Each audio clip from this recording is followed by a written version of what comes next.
Waalaikumsalam warahmatullahi wabarakatuh. Masih ada yang ingat dengan saya? Masih ya. Benar. Saya kebetulan bisa ibu atau adik panggil Mbak Bibi.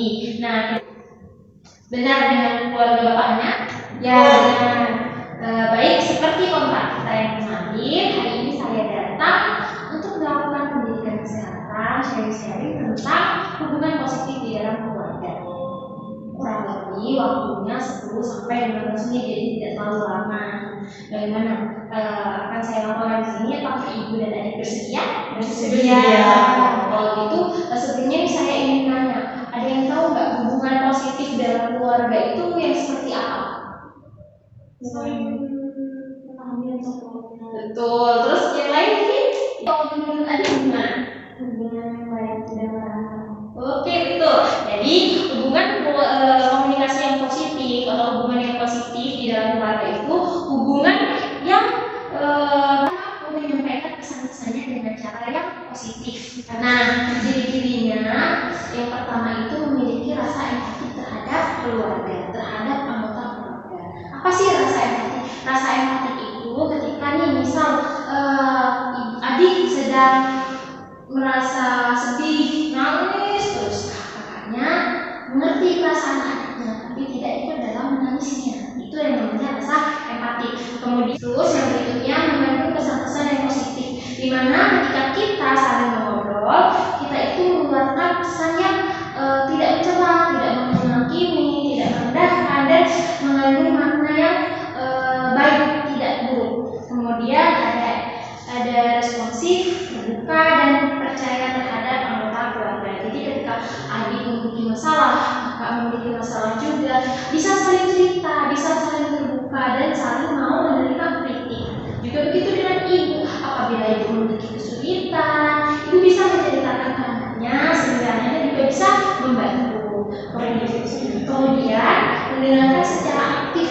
Jadi ketika ada yang cerita, ada yang berkesan, kita mendengarkannya, kita beresponsif, kita memberikan kritikan, kita memberikan saran, dan mampu menghidupkan suasana yang buruk menjadi yang lebih bahagia. Kemudian proporsional, jadi di antara kedudukan istri, hak dan kedudukan istri sama dengan hak dan kewajiban suami. Jadi tidak ada barang yang bagian dia atau ini atau yang seperti kamu sudah ini, apa yang ini aja, itu tidak ada.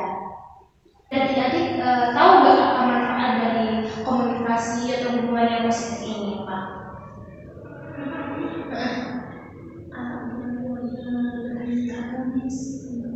Agar keluarga lebih harmonis. Betul, salah satunya hasil outcome-nya nanti menjadikan keluarga lebih harmonis. Nah, manfaatnya menghindari adanya konflik. Jadi kalau saling terbuka, kita tidak memberikan perasaan sendiri. Kita bisa lebih paham antar sesama. Apa masalahnya bapak? Apa masalahnya ibu? Apa masalahnya adik? Apa masalahnya kakak? Kita jadi bisa tahu dan kita bisa memberikan saran sehingga semua masalah itu terselesaikan dengan baik. Kemudian membentuk kepribadian dan karakteristik yang lebih bagus. Apalagi terutama kepada anak. Anak bisa belajar lebih baik, berkomunikasi lebih lancar, bisa lebih terbuka, dan lebih bisa percaya kepada orang tua. Nah, dengan adanya komunikasi dan hubungan yang baik ini, nanti kita ketika ada masalah kita selesaikan dengan baik, membuat keluarga kita lebih nyaman, lebih hangat, lebih harmonis, sehingga anak ataupun ibu ataupun bapak menjadi lebih betah di dalam rumah. Itu. Nah, jadi bagaimana sih supaya kita memiliki komunikasi atau hubungan yang positif di dalam keluarga? Nah, pertama, kita jangan malu-malu mengekspresikan rasa kasih sayang kita, rasa terima kasih kita kepada sesama anggota keluarga.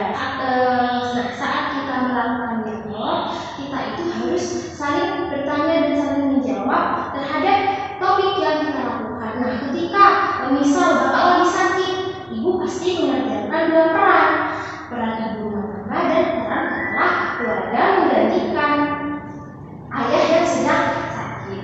Nah, jadi apa yang perlu dilakukan kakak dan adik ketika ketika ayah sakit dan ibu bekerja menjadi dua peran? Yang pertama, adik dan kakak harus membantu ibu. Membantu dalam hal apa? Ketika ibu bekerja di luar, adik dan kakak harus bisa merawat ayah, membantu aktivitas ayah, sehingga ayah tetap masih merasa ada yang peduli ke dia, ada yang masih mau membantu dia, tidak merasa diabaikan. Jadi seperti itu. Lalu, ketika suasana lagi tidak baik, misal ayah dan ibu lagi selisih paham, selisih pendapat, apa hal yang perlu dilakukan adik dan kakak? Adik bisa menjadi jembatan penghubung antara ayah dan ibu, sehingga komunikasinya tetap terjaga dengan baik dan kesalahpahaman mereka itu terselesaikan. Kemudian untuk ibu, ketika ibu anak-anak pergi atau anak-anak yang biasanya sering di rumah jadi tidak sering di rumah, ibu bisa bercerita, atau bisa menanyakan ke adik kakak, kenapa sih kalian kok sering keluar rumah? Kenapa sih kalian kok tidak seperti biasanya? Sehingga semua itu jadi jelas dan tetap terjaga kedekatannya. Begitu ya ibu dan adik. Mungkin dari materi yang saya paparkan, diskusi yang kita lakukan, ada yang ingin kakak ditanyakan? Tidak paham ya kalau gitu. Saya harap kedepannya dimulai dari hari ini selesai saya pulang, kalian semua bisa memperbaiki masalah-masalah yang sekiranya terjadi di keluarga kalian dengan